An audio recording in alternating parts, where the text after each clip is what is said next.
Hello and welcome to बवाल banking classes. आज हम लोग सीआईबी पेपर 4 में मॉड्यूल डी का चैप्टर 10 यानी definition, meaning and nature of partnership को करेंगे। Before moving on, I request you to please pause the video and go through the copyright disclaimer and understand that this video is for educational purposes only. Also I request you to please subscribe to YouTube channel that is बवाल banking classes. सबसे पहले partnership act 1932 की बात करते हैं। ठीक है, तो कोई भी जो बिजनेस है वो या तो सिंगल इंडिविजुअल उसको चला सकता है अपने खुद के पैसे से या अपने खुद की एक्सपर्टीज से, तो उसे क्या बोलेंगे, प्रोप्राइटरशिप बोलते हैं। लेकिन यदि उस बिज़नेस में दो या दो से अधिक लोग इन्वॉल्व हैं, एक आपस में अग्रीमेंट करके, जिसमें कुछ लोग उसमें क्या करते हैं, पैसा इन्वॉल्व करते हैं, मतलब पैसा लगाते हैं, और कुछ लोग उसमें अपनी एक्सपर्टीज़ या अपनी बिजनेस स्किल्स को इस्तेमाल करते हैं, तो उसको क्या बोलते हैं, पार्टनरशिप। ठीक है, जो ये पार्टनरशिप वाला जो सिस्टम होता है उसमें क्या होता है, जो भी प्रॉफिट या लॉस होंगे at the end of the year और at the of the contract और at the end of the job, वो प्रॉफिट और शेयर सारे पार्टनर्स के बीच डिवाइड किया जाएगा। वो किस रेशियो में डिवाइड होगा, ये पहले से ही अग्रीड होता है, आपस में पहले डिसाइड करते हैं कि जो भी प्रॉफिट लॉस होगा उसे किस रेशियो में, 50-50 में करना है, 40-60 में करना है, 30-70 में करना है, उसे पहले डिसाइड रहता है। जो राइट और लाइबिलिटी जो भी इस बिजनेस से निकल करके आते हैं वो सब पर अप्लाई होते हैं। ठीक है, जो भी पार्टनरशिप एक्ट है वो उन्हीं राइट्स और लाइबिलिटीज़ के लिए बना है कि जो इस अग्रीमेंट या इस कॉन्ट्रैक्ट के हिसाब से निकल करके आते हैं, इस एक्ट से गवर्न होते हैं। पार्टनरशिप की डेफिनेशन और मीनिंग बताया गया है। पार्टनरशिप बेसिकली दो या दो से अधिक लोगों के बीच जो भी काम कर रहे हैं प्रॉफिट शेयरिंग के बेस पर, वो किस तरह से करना है उस चीज़ का एक अग्रीमेंट है। ठीक है, जो कॉन्ट्रैक्ट है। जो पार्टनरशिप है वो किसी प्रकार के लॉफुल बिजनेस को कैरी करने के लिए ही बनता है। ठीक है, कोई इलीगल बिजनेस के लिए आप पार्टनरशिप फर्म नहीं बना सकते। साथ ही साथ जो इनका रिलेशन होता है पार्टनर्स का, वो एक एजेंसी की तरह होता है आपस में। ठीक है, इसका क्या मतलब हुआ कि जो भी एक्ट, जो भी काम करेगा कोई भी पार्टनर, वो सब पर अप्लाई होगा। मतलब भले ही मान लीजिए 3 पार्टनर है, ए बी सी। ठीक है, अब बी ने कोई डिसीजन लिया या बी ने कोई अग्रीमेंट जाके कर दिया एज ए फर्म जा करके बाहर, तो वो ए और सी पर भी अप्लाई होगा। या बी ने कुछ उधार लिया है एज ए फर्म इंडिविजुअली, तो वो ए और सी पर भी अप्लाई हो जाएगा ऑटोमेटिकली। तो इसमें, और अगर सी करता है तो ए और बी पर भी अप्लाई हो जाएगा। मतलब कहने का ये कि कोई भी काम कोई भी पार्टनर करेगा वो बाकी बचे हुए पार्टनर्स के लिए बाउंड हो जाएंगे। ठीक है, तो वो आप एज ए एजेंट भी काम करते हैं और एज ए प्रिंसिपल भी काम करते हैं। प्रिंसिपल एजेंट क्या होता है ये हमने प्रीवियस वीडियोस में डिस्कस किया, please go and have a look at it. तो पार्टनरशिप एक्ट 1932 के अकॉर्डिंग जो मैक्सिमम पार्टनर्स हैं वो कितने होते हैं, 100। मिनिमम कितने होते हैं, 2। आपको पता है कि दो से कम से कम 2 लोग तो चाहिए पार्टनरशिप के लिए। ठीक है, 2 से लेकर 100 के बीच में सब होने चाहिए। दूसरी बात ये बताया गया है कि कोई भी दो पार्टनरशिप फर्म्स आपस में मर्ज नहीं कर सकते। ठीक है, आपस में मिलकर फर्म नहीं बना सकते। हालांकि उसके जो पार्टनरशिप, दोनों अलग अलग पार्टनरशिप्स हैं, मान लीजिए पार्टनरशिप फर्म 1 और 2 दो हैं। 1 में ए बी सी पार्टनर्स हैं और बी 2 में डी और ई हैं। तो A B C D E ये पांचों लोग मिल करके एक नई फर्म तो बना सकते हैं। ठीक है, जो कि फर्म 1 और फर्म 2 से अलग अलग होगी, लेकिन 1 और 2 को ऐड नहीं किया सकता, एज ए नहीं किया सकता। ठीक है, हालांकि जो कंपनी होती है वो एक लीगल एंटिटी होती है, तो उसको इसमें मान सकते हैं, वो एक अलग चीज़ है, लेकिन फर्म्स को ऐड नहीं कर सकते, मतलब मर्ज नहीं कर सकते। जो दो या दो से लोग अधिक से लोगों के बीच में जो ये पार्टनरशिप वाला एग्रीमेंट हो रहा है उसके क्या क्या कैरेक्टरिस्टिक्स हैं। पहली बात तो ये कम से कम दो ऐसे लोग जो कि कॉम्पिटेंट टू कॉन्ट्रैक्ट हो। कॉम्पिटेंट टू कॉन्ट्रैक्ट क्या होता है ये भी हमने प्रीवियस वीडियोज़ में डिस्कस किया है। मतलब 18 ईयर्स से ऊपर एज होनी चाहिए और साथ ही साथ मेजर होना चाहिए, वो साउंड माइंड होना चाहिए। ठीक है, दिवालिया नहीं होना चाहिए, तो ऐसे लोग कॉन्ट्रैक्ट कर सकते हैं।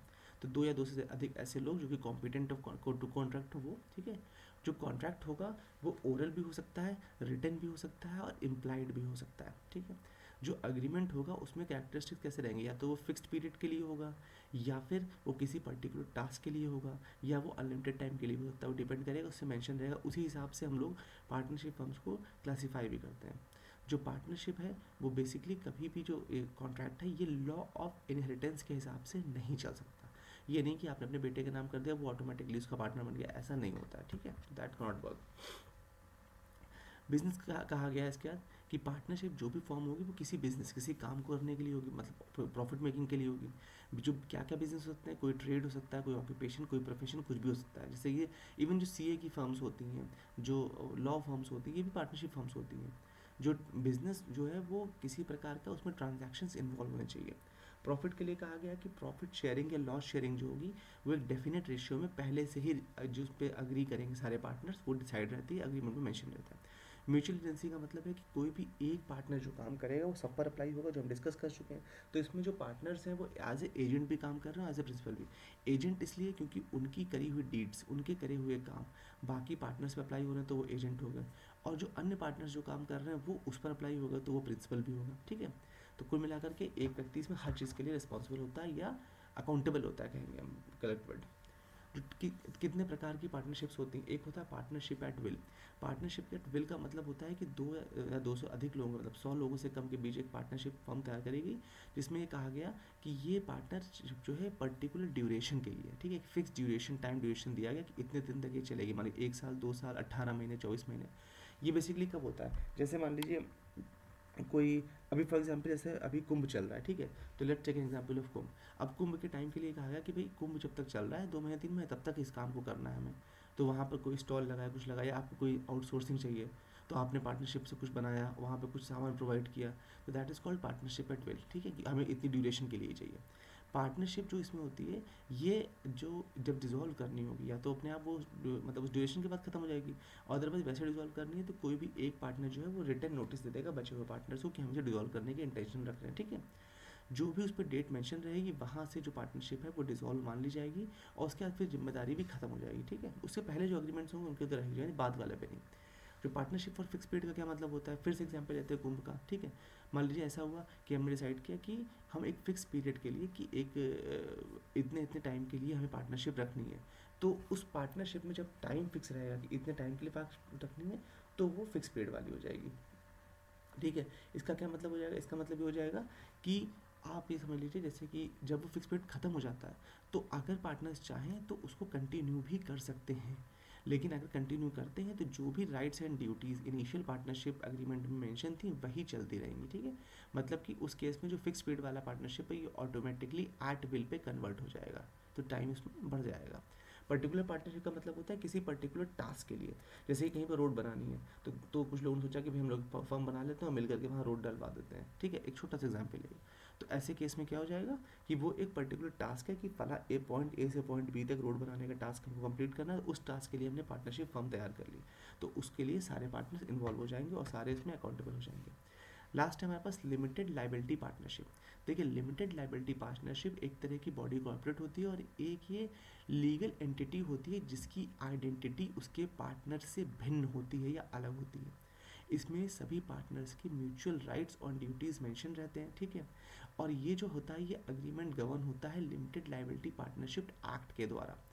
इसमें जो है कोई भी पार्टनर किसी अन्य पार्टनर के इंडिपेंडेंट एक्शंस के लिए या उनके मिसकंडक्ट के लिए अकाउंटेबल या रिस्पॉन्सिबल नहीं होता है, ये ध्यान रखिएगा, दैट्स अ ट्रिकी क्वेश्चन, ठीक है।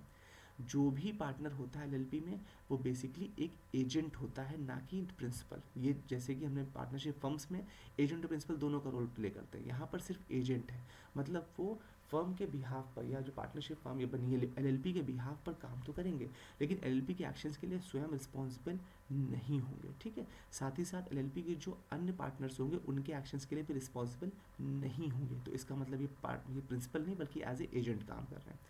हर एक एलएलपी में कम से कम 2 पार्टनर्स होना कंपलसरी है, साथ ही साथ कम से कम 2 डेजिग्नेटेड पार्टनर्स भी होंगे जिनके पास डेजिग्नेटेड पार्टनर आइडेंटिफिकेशन नंबर भी अलॉट होगा, और उनमें से कम एक डीपीआईएन जो एक डेजिग्नेटेड पार्टनर होगा वो कम से कम इंडिया का रेजिडेंट होना चाहिए। जो सेंट्रल गवर्नमेंट है उसके पास एलएलपी के अफेयर्स को या कामकाज को इन्वेस्टिगेट करने के लिए पावर्स हैं।